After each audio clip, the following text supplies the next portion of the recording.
Baik, Assalamualaikum warahmatullahi wabarakatuh. Jadi, untuk video ini kita akan membahas tentang sistem pembagian kelompok untuk mata kuliah strategi pembelajaran bahasa Arab. Nah, di sini ada keterangan pertemuan kedua, berarti minggu depan. Untuk pertemuan kedua, itu nomor 1 sampai nomor 3. Yakni dengan tema yang sama. Temanya sama, aswad dan mufradat. Jadi kalau kelompok 1 atau yang nomor 1 berarti pengertian unsur-unsur ilmu aswad dan mufradat dalam bahasa Arab.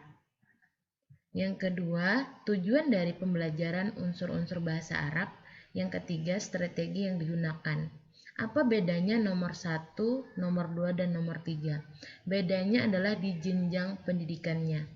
Jadi kalau nomor 1 ini tingkatnya di MI atau dasar. Kalau nomor 2 itu tingkat MTS, menengah atau mutawasid. Kalau yang 3 tingkatnya sudah MA, udah tingkat aliyah. Tapi untuk pengertian unsur-unsur dalam bahasa Arab ini sama. Nomor berarti nomor 1, nomor 4, nomor 7 sama. Pengertian unsur-unsur ilmu aswad dan mufradat. Tapi yang berbeda itu adalah tujuan dari pembelajaran unsur-unsur bahasa Arab di tingkat MI. Jadi tujuan di tingkat MI itu berbeda dengan tujuan di tingkat MTS dan aliyah. Begitu pula strateginya. Tapi kalau memang strateginya sama, itu juga bisa. Tergantung nanti tergantung nanti tujuannya. Kalau memang tujuannya mirip, misalnya kalau mirip aswad tingkat MI, tingkat MTS, dan tingkat aliyah, nanti strateginya yang digunakan yang seperti apa, nanti menyesuaikan dengan tujuan yang ingin dicapai. Nah, untuk pertemuan ketiga atau nomor 4, 5, dan 6, nah untuk keterangan nomor 1, 2, 3, 4, 5, dan 6 dan seterusnya itu sudah Ibu share di WA group. Kalau nomor 1 ada 6 orang, nomor 2 6 orang, atau tergantung nanti kelasnya. Ada yang mahasiswanya sedikit, ada yang mahasiswanya banyak. Nah, lanjut ke pertemuan ketiga. Kalau pertemuan ketiga otomatis nanti yang menyiapkan materi nomor 4, nomor 5, nomor 6 dan seterusnya. Ini sama, pengertian nahwu dan shorof, terus tujuan pembelajaran nahwu dan shorof di tingkat MI, terus strategi yang digunakan dalam proses pembelajaran nahwu shorof di tingkat MI yang seperti apa, tingkat MTS seperti apa, tingkat MA seperti apa. Nah, dan seterusnya kayak pembelajaran qiraah, kitabah. Nah, tugas kelompok 1.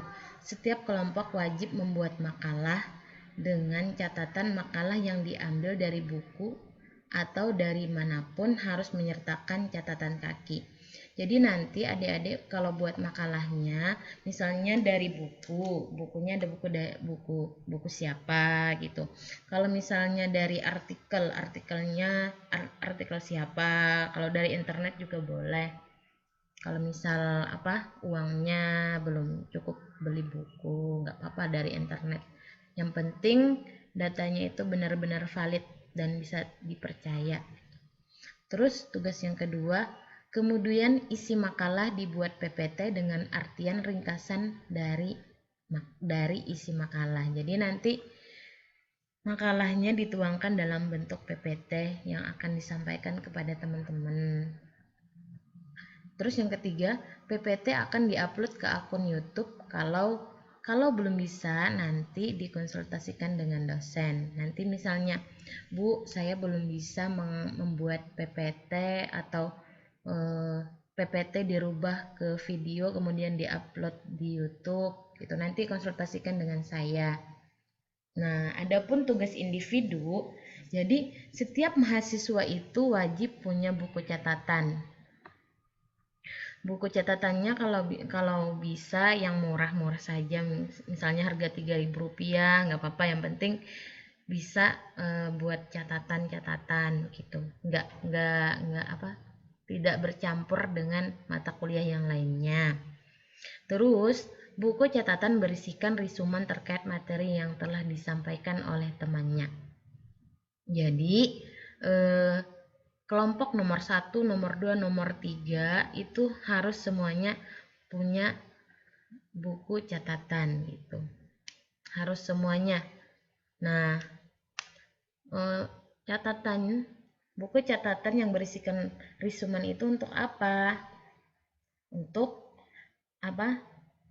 Untuk mengisi absensi dengan mengirim foto risuman kepada dosen gitu. Jadi, kalau misalnya mahasiswanya tidak mengirim foto risuman, berarti dia belum absensi. Nanti kita kasih waktu misalnya dari pembelajaran kita jam 8 pagi misalnya. Bolehlah nanti sampai jam 23 malam. Nanti kan tergantung nanti kesibukan mahasiswanya juga. Nanti Ibu kasih keringanan. Tergantung permasalahannya bagaimana nanti.